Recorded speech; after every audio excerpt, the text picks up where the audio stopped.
Alrighty guys, this is Sky Basher here. Really been looking forward to bringing you a video of this truck here since I've owned it a little over a year now, and kind of what I've done to it. Real quick, like, the only thing that I never did like about this truck was the power system. Yes, it done pretty good, but I didn't quite have the wheel speed and the air that I wanted to. Didn't have the bottom end grunt and torque that I wanted. So I done a little something to solve all that, and I want to share it with you now. We'll start with the body here as far as the 1 year review is concerned. This body has been on it since day one. It's done really good. It's got a few little wounds on it, a few cracks, but it's actually held up really good. I've got all the RPM stuff on it that you can get. Seems like it's really helped the body quite a bit. It's got this little cage back here, exoskeleton or whatever, helps the bed of the truck. The main weakness of the Xmaxx, as all of you know, is the back end of it. And I did put some flex seal back here with some drywall tape. I did shoe glue it in a couple of places, but the body's held up really nice. So that's it for the body. Next, we'll do the underneath of it. As you've known in my previous videos, I've got the T-bone upgrades here as far as the A-arm protectors, front and rear. I have since quit using this piece. It does offer quite a bit of protection to the drive shaft in my opinion, but the way it mounts is 2 screws back here with a little block or a spacer and 2 screws up here with a spacer. These screws don't get seated well in a chassis, and they ended up stripping out, and so that's why I've elected to quit using this piece. I took it off and I used some stainless steel hardwire back in here, and I'm just running it like this now. These T-bone A-arm protectors, and they also protect the shocks. They have been an absolute must in my opinion for this truck. They offer a lot of protection. They look really good. So far I've had no issues, and the way they clamp to the A-arms here, it just offers a lot of protection for that A-arm. I have yet to break an A-arm on this truck, all stock A-arms. The next thing I'll go over is you'll see on this truck I have upgraded some of the hardwire to stainless steel as far as these little pins are concerned. I did use a different bolt and a washer to keep those contained.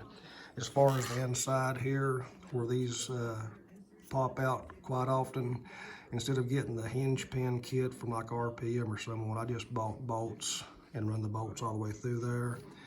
On the lower shocks, I've got the washer in behind that bolt. I left these stock in here, but I did put the washer and stainless steel bolts in here.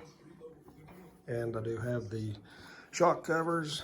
It does keep a lot of dirt and grime out of those. I've had 0 shock issues with this truck over a year. No bent shafts, no issues whatsoever with the shocks. And going with the tires, you guys probably saw my video on the 6-pack Duratrax tires I'm using. These have been awesome, and you'll see what I did do to the inside. I done the shoe goo mod and the drywall tape, because these wheels on the inside are just a little bit flimsy. And I ended up coming down on a rock or something, took a chip out of one of the wheels. So I glued it back, done this shoe goo mod on here. Also, to protect the wheel a little bit, the stock nuts that go on here, very small, so I got some Mad Max wheel nuts. They cover up a lot of the wheel right here to give this wheel a little bit more strength. Now on to my most recent upgrades, the power system. I ended up going with a Hobbywing Max 5 ESC 1100 kV motor. And instead of getting the WFO motor mount, I elected to get this one off of eBay. I think it was 30 or 35 bucks. It does get supported up here on this upper chassis brace, and it's a good looking motor mount. I like it a whole lot. I went with the WFO receiver relocator. It sits down there. It replaces your stock receiver up here, and then their plate that they've made sits on top of where the stock receiver went. That allows the Max 5 to sit down in the chassis, opposed to sitting on top of this upper chassis brace here on top of a plate like you've probably seen some done, so it gets it lower. As all of us know, these 1100 kV Hobbywing motors, they are very heavy. And all of that weight is supported by these 2 small screws up here on the front. So in order to help support the back of this can right here, I use some quick steel, and I'll cut in a little video showing you how I done that to support the back of this can, because the way I bash, I don't think it would have lasted with just the support of these 2 bolts. All right, guys, here's what I've done with the motor mount. Like I said, this is just a cheap eBay, 30 bucks or something. And I've had issues with some other rigs of mine to where the back of the can is not supported. There's a lot of weight on these 2 bolts that go into the can up here to support the weight of this motor. And if you've never had one of these 1100 kV motors in your hand, it is a lot of weight. It's very heavy. And I was just concerned that these bolts in the front of this, trying to support the back of that can the way I bash, would probably not work. So I decided to make a little cradle, little bed back here in the back to support the back of the can. And what I use to do this, it's a little thing called quick steel.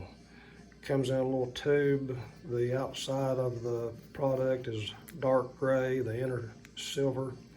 And you just mix these together. And you can actually drill and tap, file, and machine this once it gets hard. So I just mixed up some, and you can get like a little modeling tool, or just use your fingers. Keep your fingers wet, dip them in some water or something. You can kind of mold this around here the way you want it. But if you look at that, it captures the very end of that can and really gives this motor mount a lot of more support back here by holding the back of this up. I didn't want this quick steel to bond to the motor, of course, so what I done to prevent that is I just took some clear Gorilla Glue and lined the back end of this can from about here over to right here.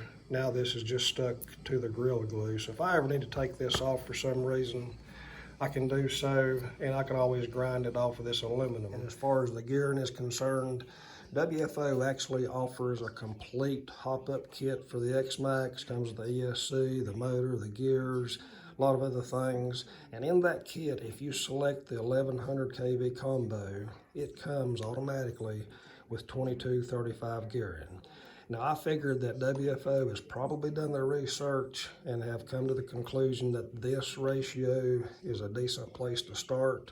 I may end up increasing this to a 24 tooth pinion eventually, but I'm going to run it 2235 to see how it works. I did get the aluminum transmission cover here to help support some of that extra power. Something else I done on the front and the rear, I got the atomic aluminum diff cover cases. The reason for that is these bulkheads or diff cases right here, they are plastic, and when they get warm and under extreme load, they can spread out a little bit, and it really increases the distance of your mesh in here on your ring and pinion. And when you do that, that's when your teeth start missing and you have to replace these ring and pinion gears. So I got the aluminum covers to kind of hold that diff in place, and it captures the bearings on each side. It should not swell any now and cause problems with the mesh on the ring and pinion. As far as the battery choices for my Xmaxx, I've been running these HRB 6000s for a little over a year now. These are actually a brand new set. This is one of the original ones that I had. I just lost one of these last week, and it wasn't due to the cells being out of balance or any puffing or anything like that, but the problem with this is on these HRBs, right here, this over time gets weak and allows these wires to wiggle back and forth more. So when I realized the problem on the one that I had to discharge and get rid of the other day, is I took black tape, wrapped around here to hold this top piece down, and I just filled this void right here full of liquid electrical tape. And what had happened on my other battery is this wire runs into this and connects to a plate that runs down through this cell here, and it had come unsoldered and had dislodged. That's what caused the battery to go bad. I did try to cut this loose and resolder it back, but I never could get it to hold, so I ended up having to just discharge the battery and get rid of it. But this is one of the original ones, no puffing. And I use these on the weekends in my race buggy. So they go through 4 to 6 cycles probably each weekend. And up until last week, these have lasted over a year on the Xmaxx. So that's it, guys. I'm gonna let all this Loctite set up on this build here, these upgrades. We'll get it out, and the next video we'll have a bash with it, see how everything holds up. I just wanted to kind of give you my thoughts on the Xmaxx. I think it's a super fun rig. Right out of the box, it's just a little bit weak. Hopefully this will resolve it. We'll see. Like and subscribe for more content like this, and we'll be bringing you a bash with these upgrades shortly. Thanks for watching. and have a great day.